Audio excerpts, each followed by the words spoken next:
ദുബായിലെ ഗൾഫ് ഫുഡിലാണ് Lulu group chairman M A Yusuff Ali ഭക്ഷ്യ സംസ്കരണ കയറ്റുമതി സംബന്ധിച്ച പദ്ധതികൾ വിശദീകരിച്ചത്.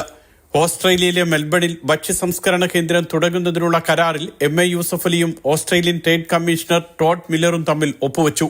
24 ഏക്കറിലാണ് ഭക്ഷ്യ സംസ്കരണ പ്ലാന്റും ലോജിസ്റ്റിക് കേന്ദ്രവും തുടങ്ങുക. ഇന്ത്യയിൽ നോയിഡ, ഗുജറാത്ത്, കളമശ്ശേരി തുടങ്ങിയ സ്ഥലങ്ങളിലെ ഭക്ഷ്യ സംസ്കരണ കേന്ദ്രങ്ങൾ വേഗത്തിൽ പൂർത്തിയാക്കും. ഈ വർഷം ഇന്ത്യയിൽ നിന്നുമുള്ള ലുലു ഗ്രൂപ്പിന്റെ വാർഷിക കയറ്റുമതി 10,000 കോടി രൂപയിലെത്തും.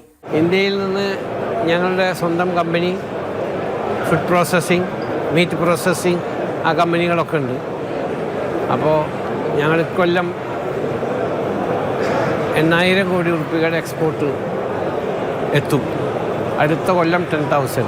ലോക ബ്രാൻഡുകളോട് കിടപിടിക്കുന്ന ഉൽപ്പന്നങ്ങൾ സ്വന്തമായി വിപണിയിലെത്തിക്കുകയാണ് ലുലു ഗ്രൂപ്പിന്റെ ലക്ഷ്യം. 25 രാജ്യങ്ങളിലാണ് ഭക്ഷ്യ സംസ്കരണ കയറ്റുമതി കേന്ദ്രങ്ങൾ ഉള്ളത്.